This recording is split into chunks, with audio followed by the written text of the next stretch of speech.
પૈસા શું કે કંઈક વસ્તુ લેવી હોય ને તો જ છૂટા મળે, બાકી નહીં તો જય શ્રી કૃષ્ણ કે. દિવસે આયા હેપી દિવાળી કરવા.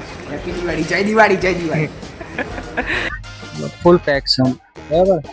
ડેવિલ હાઉસ છે ને ત્યાં કન અરે જોઈતા ને તો ફટાફટ આવી જજો, કારણ કે માલ એવો સખત પૂરો થવા માંડ્યો ને તમે મળશે નહીં. હેલો ગુડ આફ્ટરનૂન, તમારું સ્વાગત છે અમારા જૂના બેકગ્રાઉન્ડમાં. જૂના બેકગ્રાઉન્ડ એટલે કીધું કે ચર્ચ અમે જે ઉતર્યા હતા ને નવા નવા હું બેકગ્રાઉન્ડ આ જ લેતો હતો મોસ્ટ ઓફ. પેલા બાંકડે બેન જે પેલો દેખાય ને તો 2 ટેક લીધા, એવું નહીં લીધા, બસમાં જ લીધો હતો. પણ પહેલી વાર ટ્રાય કર્યું તો એમાં માઇક નો અવાજ ના આવ્યો, અને બીજી વાર ટ્રાય કર્યું ને તો વાઇબ્રેટ એટલું બધું થતું હતું ને કે બસ વાઇબ્રેટ થતી હતી, એના લીધે આખું મોબાઈલ એવું થવા માંડે. તો પછી તમને ના મજા આવે, મને ના એડિટિંગમાં મજા આવે, એટલે ફટાફટ રોડ ક્રોસ કરી લીધે. ભર બપોરે ટ્રાફિક નહીં, ભર બપોરે ચકલા નહીં આપણા જેમ. ચકલું એ કોઈ ફરક તો નહીં, આપણે બે જ છીએ. હા એ બરાબર. પરીક્ષા આલવા વાળા અમે પરીક્ષા આલવા વાળા, અમે એન્જિનિયર એટલે અમારા જોડે આઉટ થાય. ફટાફટ આવા જઈએ રિક્ષા મળે તો ઠીક, કારણ કે બપોરે આવીએ છે ને એવો ટાઈમ રાખ્યો અલગ હોય, રિક્ષા નહીં મળતી. હા ફટાફટ બેહીએ હવે રિક્ષામાં. એક બી રિક્ષા અહીં રિક્ષા ઉભી રહી લે બધી સવારમાં. બપોરનો ટાઈમ રાખ્યો ને કોઈ લેવાની હતું, અને લેવાનું તો 20 રૂપિયા ભાડું લઈ. મને તો બપોરનો ટાઈમ વધારે ગમે. તમારા જેવાનું તો ગમે જ ના. બપોરનો ટાઈમ સવારે ના ઉઠવું હોય, મોબાઈલ મંતર હોય આખો દાડો, અને હવે પેલું રિક્ષા હોદવી કાટું ગમ ફટાફટ બહુ પેલું નહીં કરવું, બોલાઈ જાય ને કઈક ખોટું ખોટું મારતી. ફટાફટ બેજે રિક્ષામાં. કોણ ના પાડે બોલો. ના ના ના ના ના ના ના બસ મળી આવો. અમારો પહોંચ્યા વિદ્યાર્થી રિક્ષાની શોધખોળમાં બચારો લાચાર ઉભો રહેલો. રિક્ષા વાળા કાકા કે 20 રૂપિયા ભાડું, પણ મારે જવું નહીં 20 રૂપિયામાં. મને વાત ચાલુ સજી. આ ભાઈબંધ 200 ની નોટ લઈને આવ્યો તો, 20 રૂપિયા છૂટા લઈને નતો આવ્યો. છૂટા લેવા માટે છે ગલ્લે મોકલ્યો ને દુકાને. છૂટા લે કાકાએ તો ના પાડી દીધી એમના, પૈસા નથી લેવા તમારા જોડે. પણ અમે કીધું આપવા પડા. અરે મેં આના બસમાં કીધું, બસ વાળાને કે બસ વાળો છૂટા આપશે, તો બસમાં અમે 3 જ જણા કે અત્યારે હાલ બોની શકે 30 રૂપિયા. આવા જે મેં ગઈકાલ હતું ને મારે આપે તેની જોડે ભાડા ના હતું, એ જ ભાડા ના એને 30 રૂપિયા કાઢ્યા. હવે ના લે તો ગમે તેમ કઈ બસ વાળાને તો આપવા જ પડે. ઓનલાઈન અમે વાપરતા નહીં, હજી 18+ નહીં, એટલે હું તો શું આ નહીં, પણ હજી યુઝ નહીં કરતા એમ. તો પછી 200 રૂપિયાની મગજમાંથી તો રિક્ષાવાળા કાકા એટલા સરસ હતા ને કે એમને કીધું પીવું રવા દો, કે તમારી જોડે ના હોય ને છૂટા તો 10 રૂપિયા મારી જોડે હતા બરોબર. તો એ કે રવા દો. દુકાન વાળા કાકા જોડે થી છૂટા લેવા ગયો ને તો શું કે ખબર કે પૈસા શું કે કંઈક વસ્તુ લેવી હોય ને તો જ છૂટા મળે, બાકી નહીં તો જય શ્રી કૃષ્ણ કે. એ શું કેતા હતા કે આ રિક્ષા વાળા છે ને આવું જ બધું કરતા હોય, એમના જોડે જરાય છૂટા હોતા જ નહીં. સાચી વસ્તુ. પણ હવે આપડી પેલી આવે શું રોજ જતા એ બોલ્યા જબ બરોબર, ના હોય તો જય શ્રી કૃષ્ણ. એ બરોબર. તો એ રિક્ષાવાળા કાકા ને કેતા હતા કે નહીં ના હોય તો વાંધો નહીં, કે ચાલશે કે તો પછી લઈ લેજો, કાં તો ચાલશે કે તો એમ જ કહી દીધું, મતલબ જવા દો વાંધો નહીં, એમને ઉતાવળ હતી. તમે કીધું ઉભા રહો ને 5 મિનિટ આપી દઈએ, તો ફટાફટ લઈને આપી દીધા. હવે પહોંચે કોલેજ, પાણી ઠંડુ પીએ, પેટને ઠંડા કરીએ, and then we go for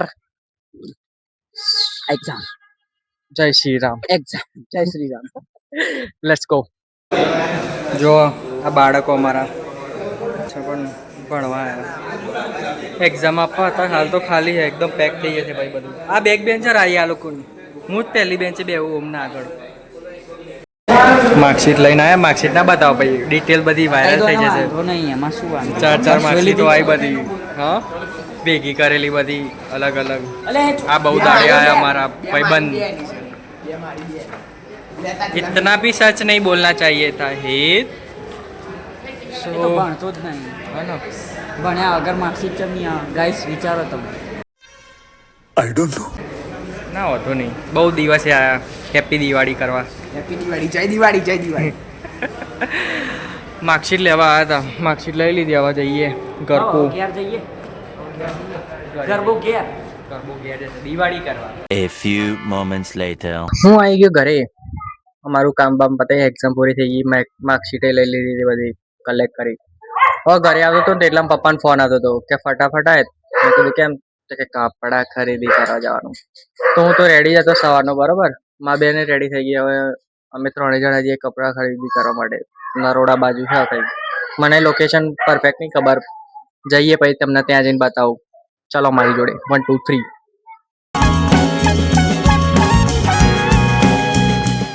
કપડા ખરીદી કરવા હતા. અમારી બેન આયુષ, મારા પપ્પા બેગી પેન્ટ લીધા. મારી તો ખરીદી થઈ જ કીધી. પણ પબ્લિક જો તમે ખરીદી કરવા ફૂલ પેક છે બરાબર. ડેવિલ હાઉસ છે ને ત્યાં માપિંગ બાપિંગ ચાલુ બધું. કપડા ખરીદી થઈ જાય તો ઘરે જઈએ. મારા તો થઈ ગયા જતું. મારા બેન ના ચાલુ આવે કપડા ખરીદી કરવાના. હા હા ડેવિલ હાઉસ 1000 માં 3. તમારે જોઈતા ને તો તમે અહીંયા આવી જજો. કપડા ખરીદવામાં કન્ફ્યુઝન થાય. જીન્સ તો લઈ લીધા બેગીમાં બેને. તો કપડું ટોપ લેવાનું હતું ઉપર વાળું. બરોબર જ. શોપિંગ તો ડન થઈ ગઈ અમારી. પણ જે અમે ડેવિલ હાઉસ અને સ્વેગ રાઇડર માંથી મેં લીધા અને ડેવિલ હાઉસ ને જે ઉપરનું હતું ને ત્યાંથી માં બેન ના લીધા કપડા બરોબર. તો એ લોકેશન તો હું ડિસ્ક્રિપ્શનમાં નાખી દઉં પણ તમને હાલે કહી દઉં કે દહેગામ રિંગ રોડ અને કઠવાડા રિંગ રોડ એ બેની વચ્ચે લક્ષ્મી સ્કાય સિટી ત્યાં બતાવી દેજો. લક્ષ્મી સ્કાય સિટી સામે એની સામે તમે જોશો ને એટલે ડેવિલ હાઉસ અહીંથી મેં કપડા લીધા. અહીંયા છે બંને બાજુ. અહીં સ્વેગ રાઇડર અને ડેવિલ હાઉસ. ડેવિલ હાઉસ ના ઉપર જશો ને એટલે તમને ગર્લ્સ ના જ મળી જશે બધી સાઈઝ મોસ્ટ ઓફ. રીલ ઉપર આવ્યા છે. અમે રીલ ઉપરથી જોઈને જ આવ્યા હતા. 1000 માં 3 જોડી બરોબર. સરસ એવા કપડા. એમની હોસ્પિટાલિટી સરસ એવી હતી.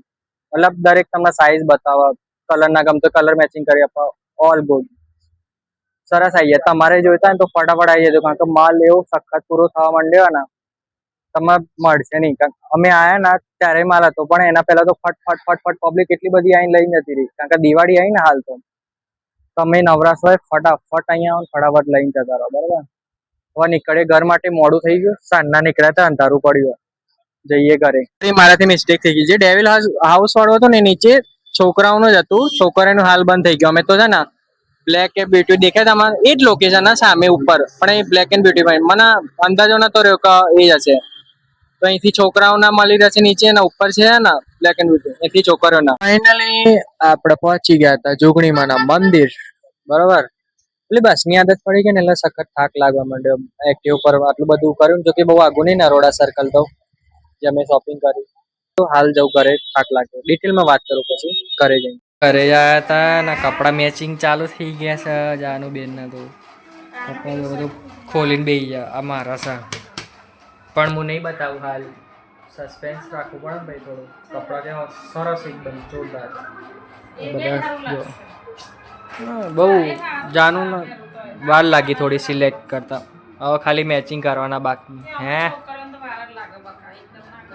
ખબર છે હું મને ફટાફટ હાથ પગ ધોઈ દઈએ પછી જમી લઈએ. તો ભાઈ ખતરનાક કપડા આવી ગયા મારા તો તમે જોયા છે મારા બેનના રાઈટ. એના પણ સરસ એવા કપડા આવી ગયા. મારા પણ સરસ આવ્યા. હું પહેરીને બતાવીશ તમને. આજે આવશે ને ધનતેરસ વાઘ બારસ હા અને બેસતું વર્ષ ને બધું. તો એક તો મારો વિચાર એવો છે કે સળંગ ચલાવ રાઈટ. શાર્ટ ડેલી બ્લોગ લઈ લો. હાલ તો ફ્રી એટલે એડિટિંગ પણ થઈ જાય. જે સ્પોર્ટ્સ વીકમાં 3 કર્યા તેમાં થોડું હાર્ડ લાગ્યું હતું. એમાં શું અપડાઉન કરવાનું હતું ને અહીંથી ગાંધીનગર જવાનું એ બધું. હાલ હું વિચારું કે વાઘ બારસ કાળી ચૌદસ વાઘ બારસ ધનતેરસ કાળી ચૌદસ પછી દિવાળી પડતા દિવસ કદાચ આઈ થિંક આવે છે અને પછી ફેસ્ટિવલ 7 દિવસના 7 બ્લોગ અને પણ 8 સળંગ 8 બ્લોગ મૂકું. મતલબ જો ગ્રોથ આપમાં આવે છે તો ડેલી બ્લોગ પછી ચાલુ કરે. હાલ તો નહીં થાય. કોલેજમાં મેનેજ નહીં થતું મારાથી બરોબર. અને કપડાં લેવા ગયા હતા બીજું તો ખતરનાક. લઈ આવજો. હું પેડ પ્રમોશનની હું મારી રીત એક્સપિરિયન્સથી કહું. કપડાં સુંદર સસ્તા અને ક્વોલિટી બેસ્ટ. જોતા આવજો. એ મેં ડિસ્ક્રિપ્શનમાં લિંક મૂકી દઈશ એ લોકોના ગૂગલ મેપની તો તમને સરળતાથી મળી જાય. અને ચેનલમાં નવા હોય તો સબસ્ક્રાઈબ કરી દેજો. અને ખરેખર મસ્ત કપડાં હતા યાર. માં બોલવું પડે વારે ઘડે. આજના બ્લોગમાં તું આટલું. મળી એક નવા બ્લોગ સાથે. Till then be safe. Good night. Bye by.